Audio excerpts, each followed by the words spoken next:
Shalom, shalom. This is the brother Danyala coming back again with another lesson, giving all praises, honor, and glory to Yahweh by Hashem Yahweh Shai by Hashem Dash.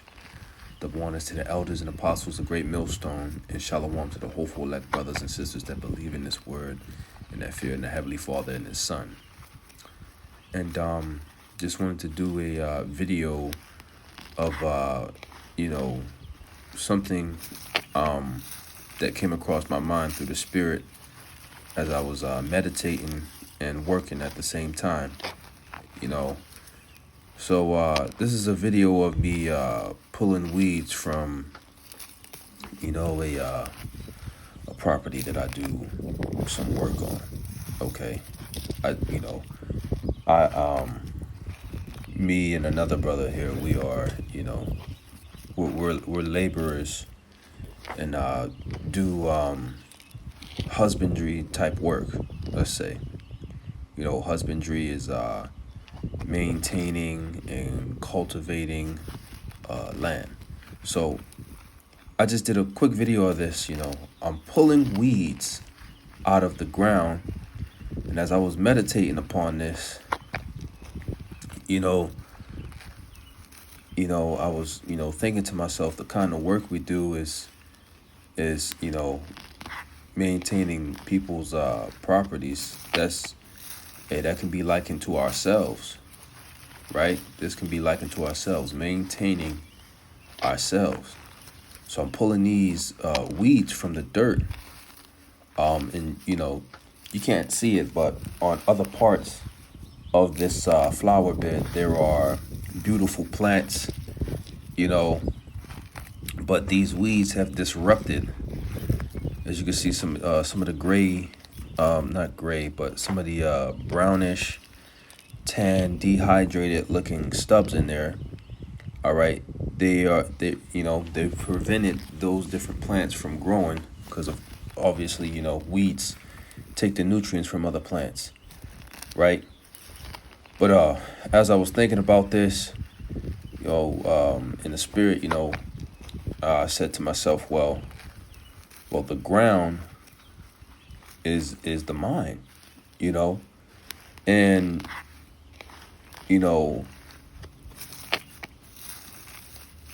the ground is the mind, and these weeds are sin, okay, or iniquities, starting in your mind. All right, we fight against spiritual wickedness in high places, these demons. Satan always trying to plant wickedness within our mind to get us to do sin, man. And if left unchecked, it'll grow up like these weeds. If you don't get to it early and pluck it up, when it starts to sprout, or before it even takes root, right? If you don't pluck it up, while it's small, all right, or even he tries to plant the seed, you pull it out immediately before it gets anywhere, right? You'll find yourself going off, man. So and this is also, hey, you have to be looking for, pulling weeds, man. It's a pretty, it's tedious in the fact that, you're literally, you have to continually go over it again to see, you're continually looking, like Elder Apostle Kabar mentioned one time in his videos, you can, always looking for wickedness so you can cut it out, all right, or uproot it, as you can see in this video. So I want to grab this precept, 2 Corinthians chapter 13 and verse 5. Examine yourselves whether ye be in the faith.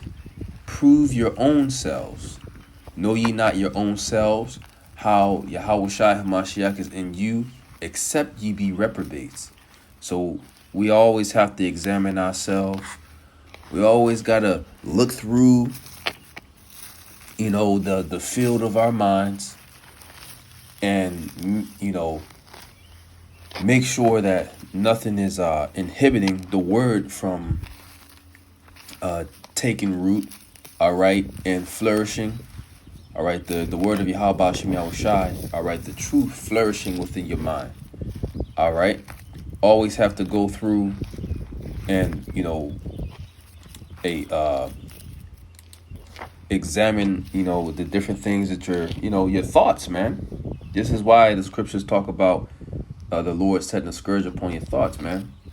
Right, and always ripping out those wicked thoughts that demons try to put in. Now, let's go here to. I want to get to the book of James. It says, "Say not." Let me see.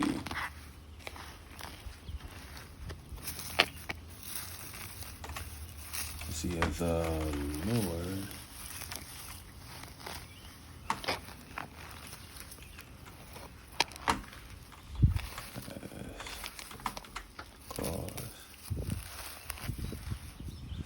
So like it cause me to sin.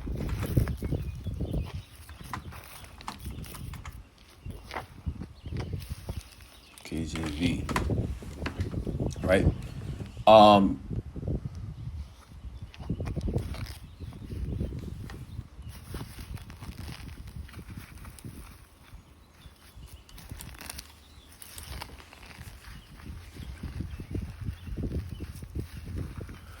Oh, here it is. When it is conceived.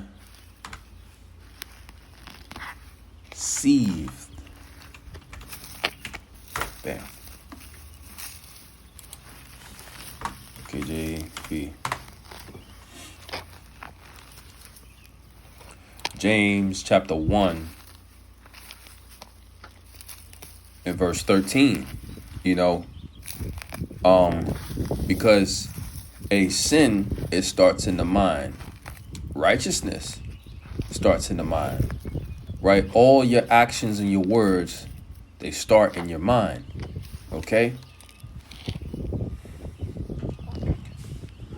Right? James chapter 1 verse 13. Let no man say when he is tempted. Right? So those wicked thoughts that come into your mind, right? That come from Satan, that also come from what? The flesh. Satan uses the flesh to his advantage, right? He uses the lust of your eyes, the lust of your ears, all right, the lust of your different senses, all right, and desires that your flesh wants, which the flesh is wicked. He uses that against you, right? Then he tries to put thoughts within your mind to get you to go against Yahweh Shem Yahushai and what he commanded.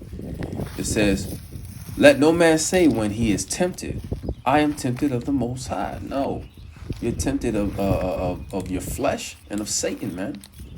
Okay. It says, for the Most High cannot tempt man with evil, right? With wickedness. Neither tempt he any man, right? The Most High doesn't do that. Okay. But he does have Satan. Okay. But every man is tempted, right? Satan, and also the condition of the battle is what? That we're in his flesh. It says, but every man is tempted when he is drawn away of his own lust and enticed, right? That's the wicked thoughts that come into your mind. That's playing upon what? The lust of your flesh. Okay? It says, when lust have conceived, right? When lust have conceived, what does the word conceived mean? It means been planted, to be planted. Conceive literally means to take in seed, right? So in the actual example of it, actual seeds taken being planted in the ground. Now plants like weeds and stuff like that, they have the ability to disperse their seeds in different manners in the ground so that they grow back again, right? I believe chickweed does that. Right? But it says when lust have conceived, so when that lust or that wicked thought, all right, that plays on the lust of your flesh has been what? Planted in your mind, all right, is conceived, is taken in the seed. So hey, you don't even want the seed to grow. Okay? And if it has started to grow within your mind, you want to pluck it out before it gets too big and out of control. Right? It says when lust have conceived, it bringeth forth sin. Right? So starting in your mind. When these wicked thoughts, if you allow them to be conceived within the ground of your mind, right, to take root and to start to grow, what does it do? It'll bring forth sin. And sin, when it is finished, right, when it's completed, when you actually carry out the action, bringeth forth death. So there you go. So now, understanding this, we go to here. Mark chapter 7 and verse, let's see what verse, no, we're going to get it from right here because I got some other stuff pulled up for it. Right, so Mark chapter 7 and verse, this beautiful chapter, and verse 14. And is labeled what? The heart of man, which the word heart, the Hebrew word there is what? La'ab. It says, and when he hath called all the people unto him, he said unto them, hearken unto me, every one of you, and understand. This is the Lord speaking. There is nothing from without man, right, that entereth into him, can defile him. So nothing without of man that goes into him, right, can defile him. Now, really, he's talking about that goes into your mind. It says, but the things which cometh out of man, those are they that defile the man. And what is that? Sin. All right, transgression of the law. Right, even the different things that you say that are not in truth, man. You know. And it's really right. Your actions, if they are against Yahweh Shem Yahweh Shai, hey, that'll defile you, man. You know. You know. If any man have ears, let him hear. And when he was entered into the house from the people, his disciples asked him concerning the parable. Now the Lord's going to break down the parable, which he just said, right? He says, because it entered not into his heart, right? Right, his mind, but into the belly. Now, what happens? The belly is the mind too, but what happens within the belly? The belly processes, right? It processes the food, all right? Takes out the nutrients that's needed, and then gets rid of via urination or defecation, gets rid of the things that are not needed. Okay? And so, and certain foods you eat, man, they just go right through you. They ain't got no nutrients or nothing, man. They got no nutritional value. They just go right through you. Okay? Now, it says, but into the belly, right? It gets processed, it gets filtered, right? And goeth out into the draught, purging all meats, right? Purging all meats. Now that's the key right there. Purging all meats. Right? Now you have something called food for thought. Now when you go into the etymology of food, it actually goes into not just things that go into your physical stomach, but things that also go into your mind. All right?